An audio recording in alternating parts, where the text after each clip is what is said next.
سلام، اتفضلي. ازي حضرتك يا استاذ دعاء؟ ازيك يا حبيبتي؟ اهلا وسهلا. ممكن اكلم الشيخ احمد؟ طبعا. اتفضلي يا فندم، تحت امرك. ازيك يا شيخ احمد؟ الحمد لله في نعمه. لو سمحت يا شيخ، انا متجوزه عند عمتي. ايه؟ متجوزه ابن عمتي. ابن عمتك؟ اه.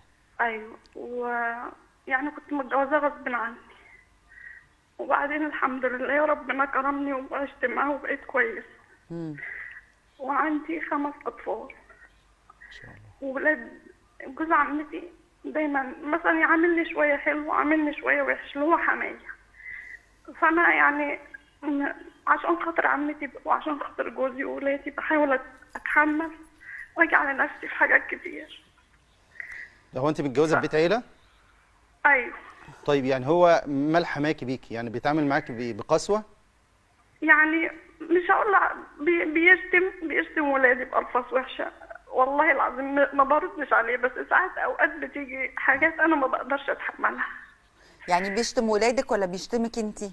بيشتم ولادي وبرضه بيشتمني وبيدع علينا. مش هقول لك انا لوحدي، انا وسلايفي. يعني هو اسلوبه كده معاكم كلكم؟ هو اسلوبه مش حلو، بس دي ما بقتش يعني مشكلتي. انا حاولت دلوقتي ان انا افضل مع اولادي وان انا اتحمل عشان خاطرهم وعشان خاطر ابويا وعمتي ما يزعلوش مع بعض وكده. ماشي. ايه المشكله؟ المشكله اني من قبل العيد الكبير بشهر جه سيلفي اللي هو ابن عمتي اللي من تحت جوزي، ضرب ابني، ضربه ضرب وحش جدا جدا. والله يا استاذه دعاء ان انا ما بقتش قادره اتحمل. والله ما قمت من مكاني وهو بيضربه. فانا تعبت جدا بس ضربه جامد. ضربه ليه؟ كان بيلعب بالكوره، والله الكوره خبطت في الحيطه وصدت فيا انا، وبعدين رجعت صدت فيا هو. فكأنك بس ده لعب يعني، في الاخر اطفال بتلعب. لما انا بقول لحضرتك على اللي حصل عشان تفتيني. فبعدين فراح ماسكه ضربه ضربه جامد. وانت ما حشتيش عن الولد؟ والله ما حشت، والله ما قمت من مكاني. فبعدين رجع تاني وراح جاي خد الكوره من الاياد، وبعدين راح جاي بنته خرجت بالعجله بتاعت ولادي، فاولادي لقوها خارجه تلعب، وطبعا ابوهم ضاربهم. ابو البنت ضارب ولادي عشان خاطر ما بيلعبوا، راحوا واخدين منها العجله، راحت واقعه من على العجله. راح قايم ماسك ابني، والله يا استاذ دعاء ضرب على دماغه وشلاليته كل ضرب طفل. انا من زعلي رحت خبطه، كان في ايدي كوبايه ميه رحت خبطه بيها. ماشي. من زعلي على ابني. وما شدتيش ابنك؟ خدت ابني ورحت جايه طالعه شقتي، راح ماسك العجله بتاعت ولادي، والله عجله حديد كسرها، والكوره قطعها، وكل يعني وشتيمه وشتمني وانا فوق وسمع الشتيمه. هو مش من حقه يعمل كل الحاجات دي اكيد. جوزك بقى انت خلاص، انت في الاخر ست مش هتعرفي تردي عليه. جوزك بقى فين؟ جوزي كان في الشغل، ما كانش لسه جه من الشغل. ماشي. لما رجع بقى؟ اما رجع ما حصلش اي حاجه، والله العظيم ولا قلت له حتى ان حصل كده. وابوه ندى عليا ونزلني ونزلت، فما رضيتش اقعد على الاكل واكل وكده. فبعدين تاني يوم نزلت قلت احنا يعني انا كنت بشتغل الاول، عندنا احنا شغل في بيتنا كده بنشتغل احنا سوا. فانا عامله عمليه وما بقدرش اشتغل، حتى شرايح ومسامير في ظهري ما بقدرش اشتغل على قد شغل البيت، بس ما بقدر. عندنا شغل غيط وزريبه وحاجات زي كده، فانا ما بقدرش اشتغل الشغل ده. بقيت انا اطبخ واكنس وامسح واغسل وكده بس. فجيت تاني يوم نزلت عشان اعمل الشغل ده وهم سرايفي في الزريبه.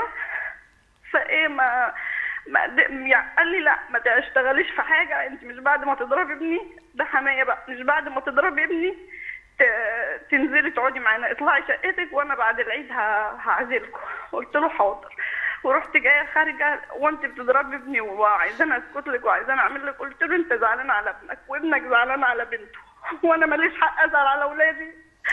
انا زعلت على ابني من زعل عليه خبطته بالكوبايه. مش ما تعيطيش يا كريمه، بس انت كان لازم تحكي لجوزك كل حاجه اول ما كان جه. حكيتي له بقى؟ هو ما جه عرف من تحت. ماشي. انت حكيتي له؟ هو عرف من تحت من ابوه واخواته. ماشي. عرف منهم بطريقتهم، لكن انت ما حكيتيش الحقيقه. هي الحقيقه ما معروفه يا استاذه دعاء، احنا في وسط بعض ما حدش يعني ما فيش حاجه بتستخبى. طيب هو عارف في الاخر كل قال حاجة. لك ايه جوزك بقى؟ موقفه ايه بقى من كل الحاجات دي؟ تاني يوم ده اللي هو بقى اما قال لي اطلعي واحنا هنعزلكم، فقلت له ماشي وطالعه، وقلت له انت بتزعل على ابنك وابنك زعل على بنته، وانا ما زعلت على ابني، بهدلتوني وبهدلت ابني. ماشي. راح جاي قايل لي انا هقول على فضايحك، انت والله العظيم سبيني في شرفي اوسخ ده الشتايم. حماكي ده حماكي ها؟ ده حماية يا طب خلاص، ما هو معروف ان هو اخلاقه كده. لا ما يقوليش الكلام ده، ممكن يشتم عايز يقول له يا ماشي. ابني كذا يا ابني، انما ما يقوليش كده، ما يقوليش كده والله العظيم انت يا أستاذ دعاء، انت ما بصي يا زعلتنيش في كريمه، حاجة. احنا كده عرفنا اتفضل. عرفنا كل الاطراف وكل القصه، وما عرفناش موقف جوزك ده اهم حاجه علشان الشيخ يجاوب. موقف جوزك. جوزي يعني هو زعل عشان وما انا مشيت، اما هو سبني في شرفي وقال لي حاجات عمرها ما تحصل والله العظيم، حتى لو واحده فيها الصفات دي ما يقولها لها. ماشي. انا مشيت رحت عند ابويا وهو مشي ورانا، والله يا استاذه دعاء ما روحت قلت لابويا على اللي حصل، ابويا جات له جلطه في القلب ودخل الرعايه المركزه 10 قال له ايام إيه؟ في نفس إيه؟ الحيط. روحت بيتها قالت لباباها، باباها جاله جلطه ودخل الرعايه 10 ايام، وبعدين لا حول ولا قوه الا بالله. وبعدين بقى قعدنا حوالي شهر في بيت اهلي، والناس جم وصالحونا ورجعت، بس انا رجعت على اساس ان انا ما انزلش عندهم تاني وما اقعدش معاهم واقعد في شقتي، ما حدش له دعوه بيا وانا ايوه. ماليش دعوه بحد. بصي يا كريمه، جوزك اتفضل. ايه؟ انت ما قلتليش جوزك كان موقفه ايه في كل الكلام ده؟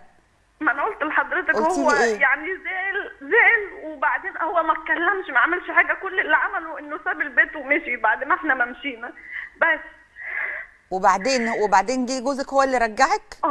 لا مش هو اللي رجعني، اللي رجعني يعني ناس اللي هم بيبقوا يصلحوا بين هنا وهنا، هم رجعوني، رجعت على شرط اني اقعد في شقتي ومحدش له دعوه بيا. تمام. بعد ما جيت هو حماية يطلع لي كذا مره الشقه يراضيني وانزل، انا مش قادره اسامحه، انا مش قادره اسامحه على اللي عمل فيا، لاني انا ما عملتش فيهم حاجه، والله تمام. ما عملت فيهم حاجه. المهم هم ضايقوكي بعدها ولا انت قافله بابك؟ هم بقى كل شويه واحده من سلايفي يطلعوا ينزلوني، انا ما برضاش انزل، انا مش عايزه انزل، مش ما قادرة تنزليش أتعامل بقى معاهم. خلاص، قطعيهم بقى. هم مش حاسين بيا، بقول لهم اللي انا فيا واللي ابويا واللي جرى لابويا وجرى لاهلي، مش شويه انتوا اللي مش حاسين بيا، يزعلوا مني لدرجه اني والله العظيم انا ما فيش بيني وبينهم حاجه وحشه، واحنا عايشين كويسين مع بعض انا وسلايف، بقوش يخشوا عليا الشقه، بقوش يكلموني. خلاص اريح لك، انت زعلانه من ايه؟ اريح لك، اقطعيهم كلهم. حاسه والله ان هو حرام، مثلا حرام انا اتظلمت، انتوا ليه مش حاسين بيا؟ خلاص يا دي حاجة كريمه، يا أستاذ دعاء. بصي يا نعم. كريمه، انت اتظلمتي وخلاص، وفي الاخر هم جم رضوكي وانت وافقتي انك ترجعي، خلاص خلي حياتك بقى تمشي طبيعي. هتفضلي تعيطي كل يوم بتحسي بالظلم كل يوم؟ حياتك تبقى طبيعي انك انت جوه شقتك قافله بابك على نفسك، اللي عايز يكلمك من سلايفك ولا من عيلته يكلموكي في بيتك، لكن انت مش هتنزلي ولا هترجعي العلاقه دي تاني ابدا. هو ابنهم، هو علاقته بيهم مستمره، لكن انت لا، مش بنتهم، صح؟ انت بقى بتعيطي دلوقتي ليه؟ ها؟ بتعيطي ليه يا كريمه؟ اسامحهم، وان حتى ان سامحتهم انا مش قابله ان انزل اقعد معاهم. تمام، دي ده حرام السؤال أو حلال. كده. احنا أيوة. وصلنا لسؤالك للشيخ احمد، انت عايزه أيوة. تعرفي انت مش قادره تسامحيهم، صح؟ مش قادره اسامحهم، وقلت لحماية انا مسامحاك بس انا مش قادره اسامح. تمام، انت مش مسامحاهم، مش فعايزه عايزة تسالي أنزل الشيخ أقعد احمد معاهم. اهو. كلمي الشيخ احمد بقى، سؤالك بالظبط ايه كريم؟ ماشي يا شيخ، يعني اتفضلي. انا دلوقتي كده ان ما نزلتش معاهم تحت، هل ده حرام عليا او مش حرام؟ شوفي، وهل خدي أنا نصيحتي، كده- خدي نصيحتي. يعني اتفضل. يبدو البيئة اللي انت عايشة فيها دي هي بيئة، يعني انا اسف في اللفظ، هي غير صالحة اصلا ان الانسان يسكن معاها بالطريقة دي، سواء كان الحما، سواء كان اخو زوجك اللي هو سلفك يعني، فكل ده اصلا بيئة غير صالحة.